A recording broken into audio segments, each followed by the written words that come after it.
할머니는 그날따라 허리가 유난히 더 아팠다.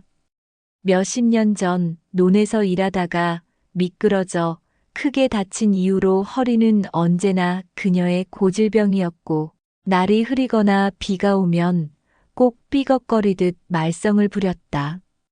안방 창문을 열자 습기 어린 공기가 후끈하게 밀려들었다. 찝찝한 바람에 할머니는 주먹으로 허리를 꾹꾹 눌렀다. 그 손바닥 아래로는 말라 비틀어진 듯한 등짝의 뼈마디가 만져졌다. 하얗게 바랜 장판 위에 구부정한 허리로 한참을 서 있다가 조심스레 방바닥을 짚고 일어섰다. 은영아, 밥 좀 해줄래? 목소리는 낮았지만 분명했고, 할머니는 며느리 방 앞에 서서 문을 두드렸다. 똑똑. 조용하던 방 안에서 스마트폰 게임 소리 같은 게 퍼져나왔다. 이윽고 문이 열리고 며느리 은영이 얼굴을 내밀었다. 눈썹 사이를 찌푸린 채였다. 입술은 바짝 말라 있었고 귀에는 이어폰이 하나 꽂혀 있었다. 어머님, 저 지금 좀 바빠요. 애들 학교 보내고 나서 겨우 쉬고 있는데. 할머니는 그런 며느리의 얼굴을 한참 바라봤다. 눈빛은 무표정해 보였지만 속으로는 무언가 끓고 있었다. 하지만 할머니는 참았다. 느리게 천천히 다시 말을 꺼냈다. 허리가 오늘은 좀 심해서 그냥 밥 한 공기만 있는 반찬으로라도. 은영은 한숨을 푹 쉬더니 턱을 괴었다. 그러면 10,000원 주세요. 제가 해드릴게요. 순간 할머니의 귀가 먹먹해졌다. 마치 안개 낀 유리창 너머로 들은 것처럼 그 말은 또렷하게 들리면서도 믿기 어려웠다. 뭐라고? 은영은 당연하다는 듯 어깨를 으쓱했다. 요즘 물가 얼마나 비싼데요? 김치도 사 먹으려면 얼마인데. 제가 이 집 살림 다 챙기는데 그것도 제 시간과 노동 아닐까요? 그 말에 할머니는 아무 말도 하지 않았다. 손끝이 저릿해졌고 등에 식은땀이 흘렀다. 그 자리에서 돌아서 안방으로 들어가며 할머니는 천천히 숨을 들이마셨다. 비릿한 곰팡이 냄새가 맴도는 작은 방. 그곳에 서랍 하나가 있었다. 거기엔 남편이 돌아가신 뒤 혼자 손자 키우며 아껴둔 돈이 들어 있었다. 마을 안치과 가는 것도 미루고 생일 때 들어온 돈도 모아 조카, 손주 대학 등록금이라도 보태주려고 따로 뒀던 돈. 할머니는 봉투를 꺼내며 가만히 중얼거렸다. 밥 한 공기 값이 10,000원이구나. 얼굴은 무표정했지만 눈가가 살짝 떨렸다. 눈앞이 흐릿해지는 걸 느꼈다. 그 순간 창밖에서 까치 한 마리가 울었다. 까악. 날카로운 소리가 할머니의 귀를 파고들었다. 할머니는 그날 은행에 갔다. 손등에 검버섯 위로 햇살이 내려앉고 지팡이를 짚은 손이 부들부들 떨렸다. ATM기를 앞에 두고 한참을 망설이다가 창구로 갔다. 이 통장 다 정리해 주세요. 잔액도요. 은행 직원이 깜짝 놀라 물었다. 할머님, 괜찮으세요? 이거 꽤 큰 돈인데. 할머니는 고개를 끄덕였다. 그냥 이제 다 쓸 일도 없고 줄 사람도 없어요. 작은 미소를 지었지만 입꼬리는 떨리고 있었다. 어깨는 기울었고 눈빛은 오래전 기억을 떠올리는 듯 멀어져 있었다. 집으로 돌아오는 길, 버스 안창가에 앉은 할머니의 시선은 창밖 나무들을 따라 흘렀다. 새순이 돋은 벚나무 가지 위로 햇빛이 반짝이고 할머니는 그걸 조용히 바라보았다. 눈동자 속에 살짝 고인 눈물이 햇살에 반짝였다. 내가 뭘 그렇게 잘못했을까? 스스로에게 묻는 목소리. 그 속엔 서운함과 후회, 그리고 지독한 외로움이 엉켜 있었다. 지갑 안에는 아까 받은 현금이 봉투째 들어 있었다. 손끝에 느껴지는 종이의 뻣뻣한 감촉이 이상하리만치 낯설게 느껴졌다. 집에 도착하자마자 할머니는 방 안에 가만히 앉았다. 그 봉투를 바라보며 한참을 생각했다. 그리고 천천히 다시 몸을 일으켜 며느리 방 앞에 갔다. 문은 닫혀 있었고 안에서는 TV 소리와 웃음소리가 섞여 흘러나왔다. 할머니는 조용히 문 앞에 봉투를 내려두었다. 그 위에 메모 한 장. 삐뚤빼뚤한 글씨로 적혀 있었다. 밥 한 끼 고맙다. 이건 내가 살아온 시간이다. 그리고 그날 밤 할머니는 처음으로 밥을 거르셨다.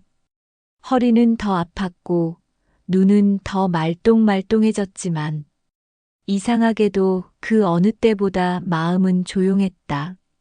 오늘은 왜 이렇게 허리가 아프지?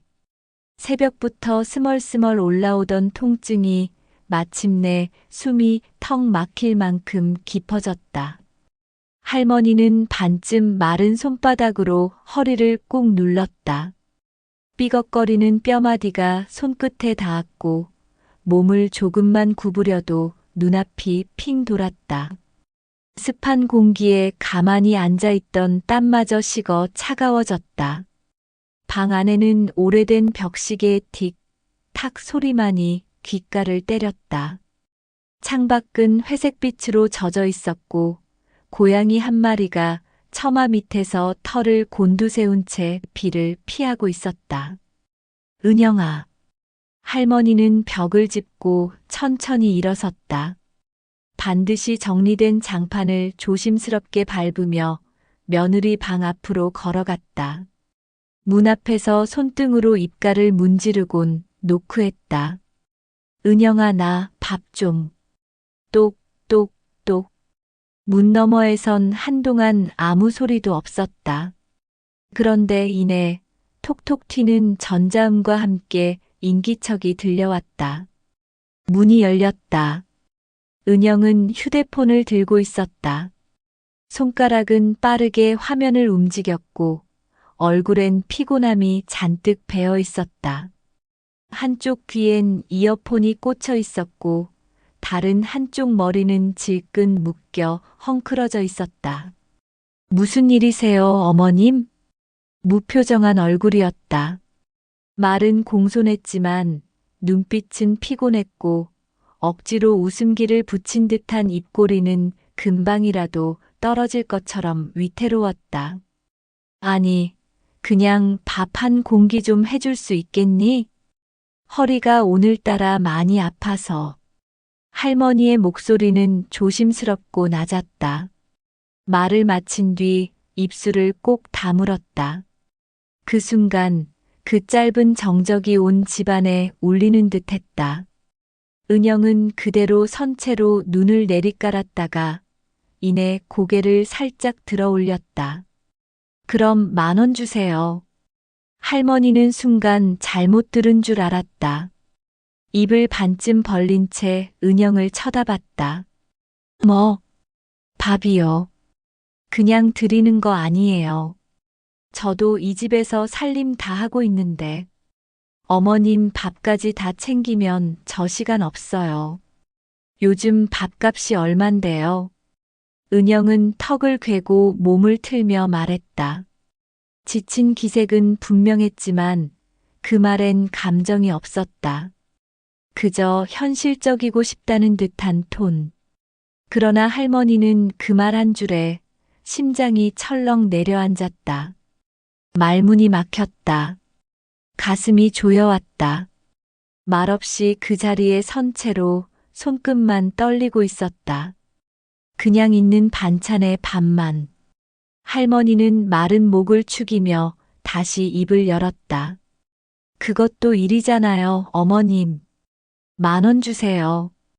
그럼 제가 해드릴게요. 은영은 이 말을 끝으로 문을 닫았다. 딸깍하고 닫히는 소리가 유난히 또렷하게 들렸다. 할머니는 문 앞에 선 채 한참을 움직이지 못했다. 목덜미가 서늘해졌고 발끝이 저려왔다. 마른 땀이 이마에 맺혔다가 눈가로 흘렀다. 다시 방으로 돌아온 할머니는 조용히 서랍을 열었다. 서랍 안에는 작은 파란색 봉투 하나가 있었다. 봉투는 낡았고 귀퉁이가 살짝 찢어져 있었다. 그 안에는 그녀가 평생을 모은 돈이 들어 있었다.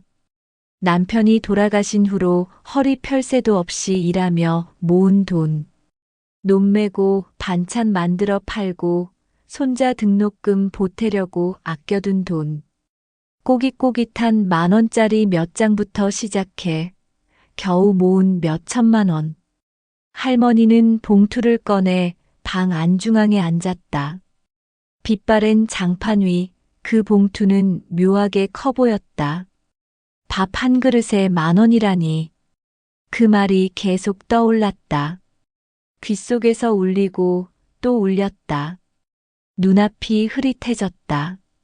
한참을 그렇게 앉아 있다가 그녀는 천천히 봉투를 접었다. 그리고 얇은 종이에 메모 한 장을 썼다.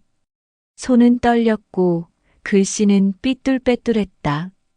밥값 드립니다. 다음 날 할머니는 봉투를 들고 은행으로 향했다. 버스 정류장까지 걸어가는 길은 유난히 길게 느껴졌다. 햇살이 쨍쨍하게 내리쬐는데도 손등은 시렸다. 은행 앞에 도착했을 때 그녀는 잠시 멈춰 섰다. 유리문에 비친 자신의 모습은 생각보다 더 작고 쪼그라들어 있었다. 짧게 숨을 고르고 안으로 들어섰다.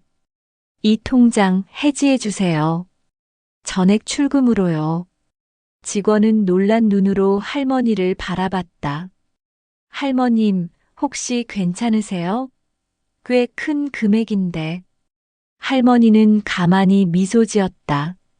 그러나 그 눈빛은 깊고 어딘가 멀어져 있었다. 이제 쓸 일도 줄 사람도 없어요. 그날 오후 그녀는 다시 집으로 돌아왔다. 방 안에 앉아 봉투를 내려다보며 조용히 중얼거렸다. 이게 내 삶이었지. 봉투 위에 놓인 10,000원짜리 지폐들. 그것은 돈이 아니라 그녀가 살아온 시간이자 마음이었다. 그리고 그녀는 조용히 일어나 봉투를 문 앞에 내려두었다. 할머니는 그날 집에 돌아오자마자 방 문을 조용히 닫았다.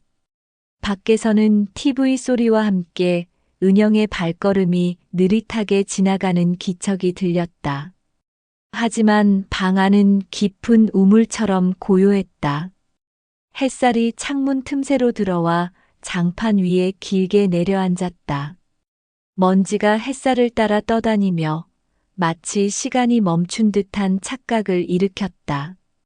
그녀는 봉투를 손에 쥔 채 천천히 눌러 앉았다. 지폐는 손끝에서 서걱거렸고 따뜻하지도 차갑지도 않은 그 촉감이 오히려 더 허전했다. 창밖에선 아이들이 웃으며 지나갔다. 그 소리가 이렇게 멀게 느껴지긴 처음이었다. 그날 밤 할머니는 잠을 이루지 못했다. 눈을 감으면 떠오르는 건 젊은 시절 자신이었다. 논밭에서 혼자 허리를 굽히던 여름. 이마에 흐르는 땀을 훔치며 허리띠를 동여매고 손가락이 갈라지도록 일하던 기억. 그때 그녀는 아직 30대였다. 남편이 세상을 뜬 뒤 어린 자식을 안고 살아남기 위해 숨도 못 쉬고 달려야 했던 시절. 살자, 그냥 살자. 그 말만 되뇌며 버텼던 나날. 그러다 눈에 밟히는 얼굴. 자기 등을 업고 울던 어린 손자, 준호. 다음 날 아침 할머니는 봉투를 품에 안고 다시 길을 나섰다. 조금 흐릿한 하늘 아래 바람이 지나가며 머리카락을 흔들었다. 골목을 지나 시장을 거쳐 다시 은행 앞으로 향했다. 은행 문이 열리자 특유의 서늘한 냉기가 그녀를 감쌌다. 안에는 사람들이 각자 번호표를 들고 기다리고 있었다. 그녀는 조용히 빈자리에 앉아 번호를 불리기를 기다렸다. 띠링. 36번 고객님, 창구 2번으로 오세요. 할머니는 봉투를 꼭 쥔 손으로 천천히 자리에서 일어났다. 카운터 너머로 젊은 창구 직원이 미소 지으며 인사했다. 안녕하세요. 무엇을 도와드릴까요? 통장 하나 새로 만들고 싶어요. 다른 이름으로. 직원은 고개를 갸웃했다. 혹시 누구 앞으로 만드실 건가요? 할머니는 가방 안에서 종이 한 장을 꺼냈다. 거기엔 손자의 이름이 적혀 있었다. 우리 손자요. 혹시 제가 대신 관리하는 거 가능하겠죠? 직원은 잠시 머뭇거리다가 고개를 끄덕였다.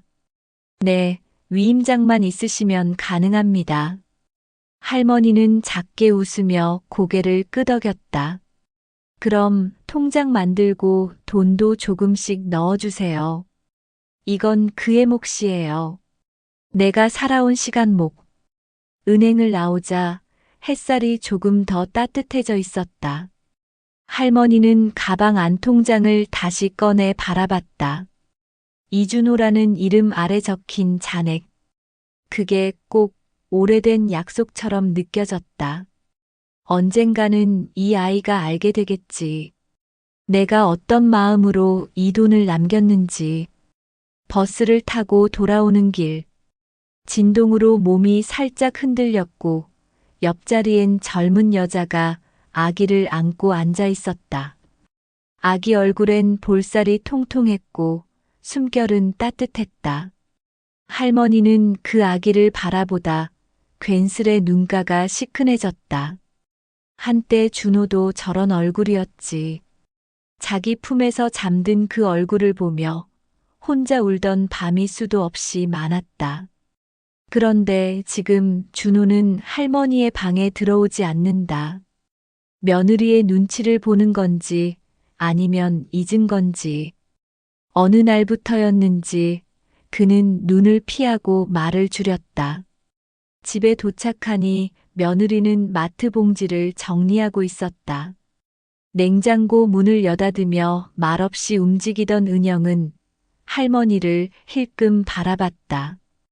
어디 갔다 오셨어요? 그냥 바람 좀 쐬고 왔지. 할머니는 고개를 돌리며 슬쩍 웃었지만 은영은 대꾸하지 않았다. 그 무표정한 얼굴이 그제야 어쩐지 더 차갑게 느껴졌다. 그날 밤 할머니는 방 안에서 봉투를 꺼냈다. 며느리 문 앞에 조용히 내려두고 돌아오는 길. 그녀는 다시 한번 허리를 세우고 앉아 일기장을 펼쳤다. 오늘 내 삶을 반으로 나누었다. 한쪽은 그동안 버틴 나에게, 다른 한쪽은 잊지 말았으면 하는 사람에게. 펜 끝이 떨렸다. 그러다 문득 삐걱 소리가 들렸다. 누군가 거실을 지나가는 기척. 발소리는 가볍고 익숙했다. 아마 준호였을 것이다. 할머니는 조용히 웃었다. 그러곤 촛불 하나를 켜듯 마음속에서 작은 불씨를 피워냈다. 새벽녘 마당에 내리는 비가 조용히 지붕을 때렸다. 빗소리는 작은 북소리처럼 귓속에서 울렸다. 그 속에 할머니는 조용히 눈을 떴다. 습기가 잔뜩 올라온 공기에 이불 속까지 눅눅했다. 몸을 일으키려던 순간 허리에 다시 통증이 번졌다. 숨을 삼키며 벽을 짚고 일어나 창가로 갔다. 창문 밖은 회색 안개처럼 뿌옇게 가려져 있었고 대문 쪽 고무신엔 빗물이 고여 있었다. 그 순간 방 안 조그마한 탁자 위에 놓인 봉투가 눈에 들어왔다. 며칠 전 자신이 며느리 문 앞에 조용히 내려두었던 그 봉투였다. 그런데 그게 다시 자신의 방으로 돌아와 있었던 것이다. 그리고 그 위에 메모 하나. 필요 없어요. 저는 계산하며 살지 않아요. 굵고 각진 글씨였다. 은영의 것이 분명했다. 할머니는 순간 아무 말 없이 앉았다. 손끝이 서늘했고 심장이 쿵 하고 내려앉았다. 계산하며 살지 않는다는 그 말에 그녀는 이상하게도 슬픔보다는 묘한 허무함을 느꼈다. 며칠 전 은행에서 만들어 온 준호 이름의 통장은 아직도 할머니 베개 밑에 숨겨져 있었다. 그녀는 생각했다. 아무에게도 말하지 말자. 어차피 누구에게도 물려줄 수 없을지도 모르니까. 그래도 나는 알고 있으니까. 그날 오전 할머니는 식탁 앞에 앉았다. 은영은 평소처럼 조용히 반찬을 꺼내놓고 있었고 준호는 핸드폰을 보며 고개를 숙이고 있었다. 식탁 위엔 김이 살짝 올라오는 된장국, 묵은지, 계란말이, 멸치볶음이 놓여 있었다. 할머니는 조심스럽게 젓가락을 들었지만 입에 넣기도 전에 은영이 조용히 말했다. 어머님, 내일부터 점심은 따로 챙기셔야 할 것 같아요. 제가 낮엔 요양원 봉사 가기로 해서요. 그 말에 할머니는 젓가락을 잠시 멈췄다. 그래, 알겠다. 짧은 대답을 하고 다시 국을 뜨려 했지만 손이 자꾸 미끄러졌다. 국숟가락이 그릇에 철소리를 내며 부딪히자 준호가 고개를 들었다. 할머니, 괜찮아? 응, 괜찮아. 국이 좀 미끄럽네.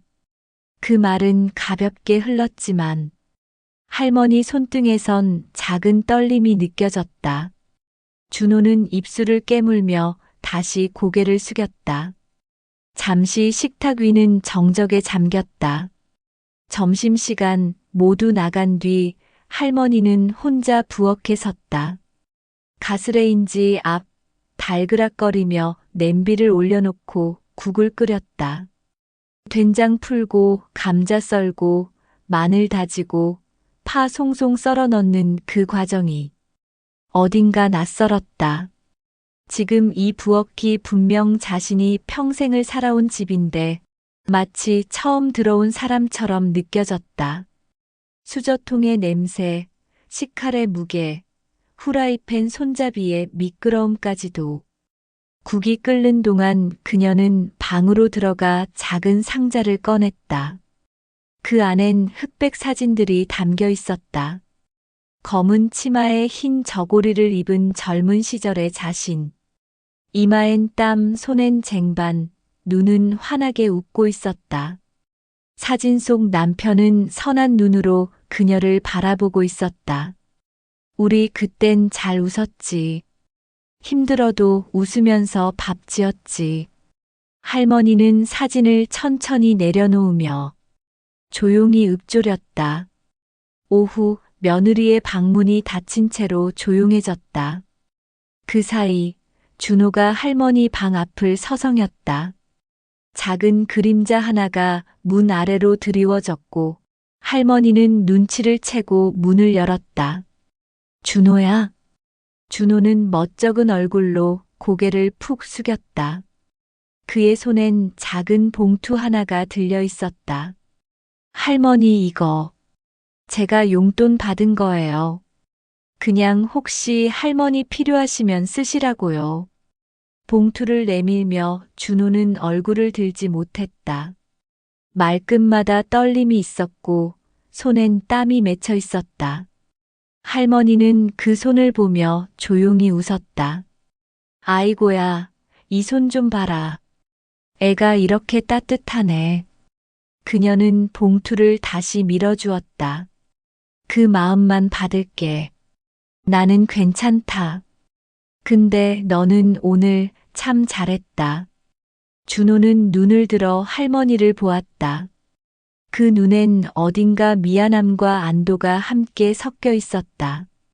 그리고 아주 조금의 다짐. 그날 밤 할머니는 다시 통장을 꺼냈다. 베개 밑에 있던 그것을 꺼내 새 종이에 조심스럽게 메모를 적었다. 이 돈은 너의 미래를 위한 거란다. 아무도 모르게 내가 지켜줄게. 펜 끝에서 묻어난 감정은 종이에 스며들었다. 눈가에 맺힌 눈물이 한 방울 떨어져 글자 끝을 번지게 했다. 할머니는 조용히 불을 끄고 천천히 누웠다. 밖엔 여전히 비가 내리고 있었다. 창문에 부딪히는 빗방울, 멀리서 들려오는 개 짖는 소리, 방 안을 감도는 장판의 미지근한 온기. 그리고 그 속에서 할머니는 혼잣말처럼 속삭였다. 괜찮다. 나는 아무도 몰라도 내가 지키고 싶었으니 그걸로 충분하다. 이른 아침 거실 창밖으로 햇살이 들이쳤다. 옅은 김이 서린 유리창엔 바깥 나무 그림자가 길게 드리워져 있었다. 할머니는 익숙한 듯 부스럭거리며 이불을 걷었다. 마디 굵은 손으로 무릎을 짚고 천천히 일어나려는 순간 허리에서 뻐근한 통증이 밀려왔다. 숨을 짧게 내뱉으며 벽에 손을 짚은 그녀는 그 통증마저 이젠 익숙하다는 듯 이마를 쓸어내렸다. 방 안엔 전날 밤 끓여둔 보리차 냄새와 장판의 따뜻한 기운, 그리고 희미한 멸치볶음 향이 남아 있었다. 거실로 나오자 식탁 위엔 포스트잇 한 장이 붙어 있었다. 어머님, 저녁엔 늦어요. 오늘은 밥 미리 챙겨 드세요. 할머니는 쓴웃음을 지었다. 그래, 말이 참 곱다. 밥 챙겨 드세요. 그게 예전엔 제가 차릴 계획이었는데. 작은 상 위에 반찬통 몇 개를 꺼냈다. 찬밥을 덮이는 동안 전자레인지 돌아가는 소리가 낮게 울렸다. 식탁에 앉은 할머니는 미지근한 국을 입에 댔다. 그 순간 문득 손끝으로 느껴진 밥알 하나. 딱딱했다. 시간이 지나 굳은 찬밥 특유의 질감. 씹을수록 이 사이를 벌리고 목 넘김이 어색했다. 그녀는 잠시 손을 멈췄다. 그 밥 한 숟갈을 바라보며 오래도록 생각에 잠겼다. 그렇게 살아온 인생이었다. 굽고 씻고 그래도 삼켜야만 했던. 점심 무렵 은영이 잠시 집에 들렀다. 양손엔 마트 봉지 2개. 냉장고를 열고 음료며 과일을 넣는 동안 할머니는 조용히 입을 열었다. 은영아, 혹시 오늘 저녁은 같이 먹을 수 있을까? 은영은 손을 멈추지 않은 채 대답했다.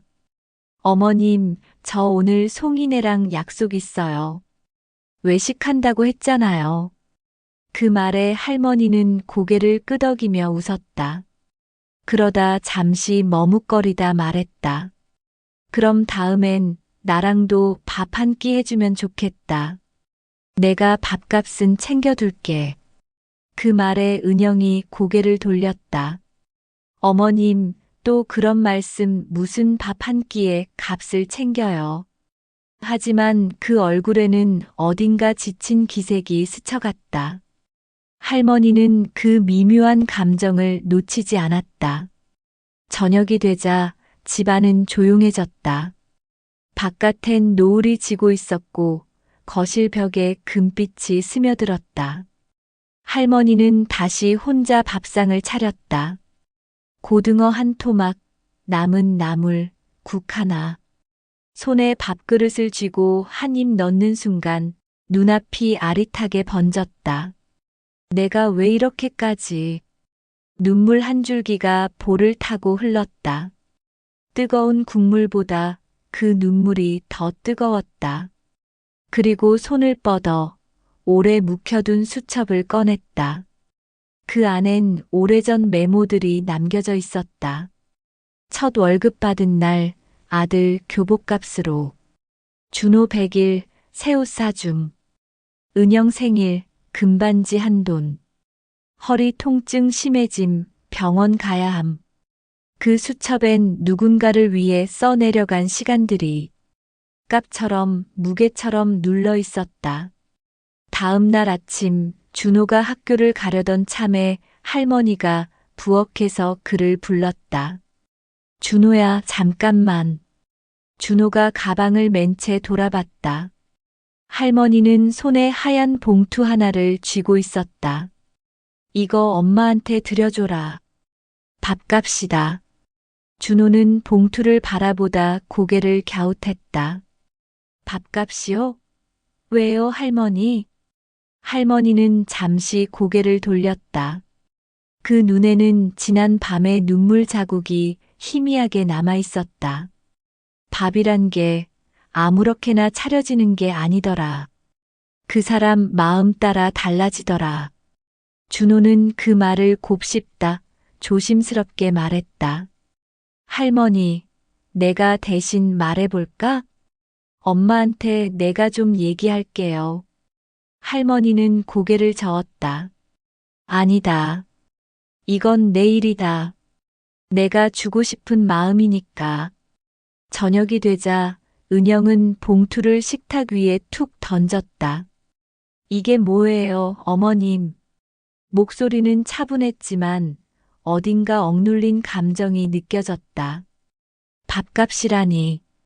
저더러 돈 받고 밥 차리라는 거예요? 할머니는 고개를 들지 못한 채 대답했다. 그냥 내가 더는 부탁하는 사람처럼 느껴지기 싫어서. 그냥 내 몫을 내고 싶었을 뿐이야. 은영은 아무 말 없이 그 자리를 떠났다. 식탁 위엔 봉투와 차려지지 않은 저녁이 나란히 놓였다. 그날 밤 준호가 할머니 방에 조심스레 들어왔다. 할머니. 그의 목소리는 낮고 조심스러웠다. 그 눈엔 걱정과 슬픔이 얽혀 있었다. 밥은 제가 챙겨드릴게요. 진짜예요. 제가 아르바이트해서라도 그 밥값 아니, 마음값은 제가 갚을게요. 그 말에 할머니는 처음으로 웃었다. 쪼그라든 눈꼬리에서 작고 따뜻한 눈물이 맺혔다. 고맙다. 그 말이면 됐다. 비 오는 아침이었다. 마당 앞 감나무 잎에 빗방울이 맺혔다가 또르르 흘러내렸다. 흙냄새가 진하게 번졌고 대청마루 밑에선 냉기가 올라왔다. 할머니는 조심스레 대문을 열고 작은 봉투 하나를 들고 나섰다. 그 봉투 안엔 낡은 편지지 한 장과 통장 2개. 그녀는 흠뻑 젖은 신발을 한쪽에 벗고 마당 끝에 있는 감나무 아래에 조용히 섰다. 눈에 띄지 않도록, 들키지 않도록. 그리고 그곳에 봉투를 묻었다. 손가락 끝으로 살짝 흙을 덮으면서 혼잣말처럼 말했다. 누가 찾지 않아도 괜찮아. 마음이란 건 원래 드러나지 않아도 남는 거니까. 며칠 전이었다. 할머니는 동사무소를 찾았다. 준호 이름으로 작성된 기부 약정서. 그 옆엔 조용히 미소 지은 공무원이 앉아 있었다. 어르신, 이거 정말 다 손자 앞으로 하시는 거 맞죠? 응. 그 애가 알게 되면 좀 놀라겠지만. 괜찮아. 언젠가는 알게 되겠지. 서류에 서명을 마친 뒤 할머니는 고요히 자리에서 일어섰다. 손에 쥔 봉투 속엔 평생 모아온 예금 전부가 들어있었다. 허리춤에 찬 보풀난 장지갑이 한 번 가볍게 접히며 마지막 짤랑거림을 내며 닫혔다. 집으로 돌아온 그날 밤 준호가 물었다. 할머니, 요즘 어디 다녀오세요? 자꾸 나 없을 때 외출하시고. 할머니는 괜찮다는 듯 웃으며 대답했다. 그냥 바람 쐬러 다녀온 거야. 몸이 무거우면 마음이 더 무거워지더라. 바람 좀 맞으면 속이 덜 아파. 그 말에 준호는 말없이 고개를 끄덕였다. 하지만 그 눈엔 어딘가 놓치고 싶지 않은 무언가가 담겨 있었다. 며칠 뒤 할머니는 다시 감나무 앞에 섰다. 그날처럼 조용히 소리 없이. 이번엔 두 번째 봉투를 꺼냈다. 안엔 새 종이에 적은 편지가 담겨 있었다. 준호야. 사람 마음은 잘 보이지 않는다. 그래서 자꾸 확인받고 싶고 증명하고 싶어져. 하지만 할미는 내가 어떤 사람인지 아니까 굳이 말하지 않아도 된다고 믿는다. 이 돈은 너한테 주는 게 아니다. 내가 언젠가 누군가를 도와야 할 때 아무도 몰라도 괜찮아라는 마음으로 쓰길 바란다. 그게 할미가 남기고 싶은 유산이란다. 봉투를 다 묶고 자리로 돌아서려는 순간 뒤에서 작고 굵은 목소리가 들렸다. 할머니, 준호였다. 신발도 신지 않은 채 마당으로 달려 나와 있었다. 비에 젖은 바지 끝이 지늘게 찌들었고 머리는 헝클어져 있었다. 할머니 뭐해요? 왜 거기 계세요? 할머니는 당황한 얼굴로 뒤를 돌아봤지만 이내 웃으며 말했다. 그냥 감나무한테 얘기 좀 하러 왔지. 준호는 그 말을 믿지 않는 눈치였다. 한 걸음 더 다가가며 말했다. 할머니, 뭐든 혼자 하지 마요. 이젠 저도 어른이에요. 같이 해요, 우리. 할머니는 순간 눈을 감았다. 가슴 깊이 무언가가 찌르듯 울컥했고 작은 웃음이 번지면서 입꼬리가 떨렸다. 그래, 같이 하자. 그날 밤 방 안은 조용했다. 할머니는 작은 나무상 앞에 앉아 손으로 천천히 베갯잎을 꿰매고 있었다. 은영은 그 모습을 가만히 지켜보다 다가와 앉았다. 말없이 실뭉치를 건네며 조심스레 말했다. 어머님, 제가 요즘 참 많이 서운하게 해드렸죠. 할머니는 실을 끊고 눈을 들었다. 은영의 얼굴은 조금 수척했고 눈 밑엔 그늘이 드리워져 있었다. 하지만 그 눈엔 진심이 담겨 있었다. 살다 보면 미움이 먼저 보일 때가 있어요. 근데 어머님은 늘 조용히 뒤에서 기다리시더라고요. 그게 더 마음 아프게 했어요. 잠시 방 안은 고요했다. 그저 바느질하는 실소리만 또각또각 났다. 할머니는 은영의 손을 조심스럽게 잡았다. 그 손은 차가웠지만 움켜쥐자 따뜻해졌다. 너도 나처럼 많이 참았겠지. 나는 내게 다 준 줄 알았는데 그게 아니었더라. 이제야 조금씩 알겠다. 두 사람은 그렇게 오래도록 손을 놓지 않았다. 그 밤은 조용했지만 아주 조금 환해졌다. 며칠 뒤 할머니는 작은 병원에 누워 있었다. 등 뒤로는 창밖 햇살이 가늘게 내려오고 있었고 천장에 달린 선풍기가 느리게 돌아갔다. 준호는 손에 작은 손수건을 꼭 쥐고 있었다. 그 옆엔 은영이 조용히 앉아 있었다. 할머니는 아주 작은 목소리로 말했다. 이제 괜찮다. 아무것도 남기지 않아도. 나는 남겼다. 그리고 이내 눈을 감았다. 그 표정은 조용했고 평화로웠다. 손끝엔 여전히 바느질하던 감촉이 남아 있었고 마음속엔 준호라는 이름이 마지막으로 남아 있었다. 며칠 후 감나무 아래 작은 표식이 하나 생겼다. 누군가 손으로 조각해 만든 조약돌 위엔 이렇게 적혀 있었다. 이름 없는 유산이 여기 있습니다. 가장 소중한 건 언제나 조용히 남습니다. 할머니의 밥값은 단순한 돈이 아니었습니다.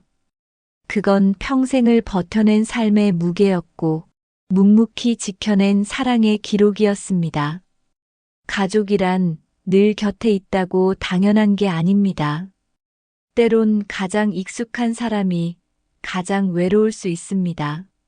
지금 이 영상을 듣고 계신 여러분, 오늘 저녁 누군가에게 따뜻한 밥 한 끼 건네보는 건 어떨까요? 그 한 끼가 말보다 깊은 사랑이 될지도 모르니까요. 긴 이야기 끝까지 함께 해주셔서 고맙습니다. 밥값 시리즈 여기서 마칩니다. 다음 이야기에서 다시 뵙겠습니다.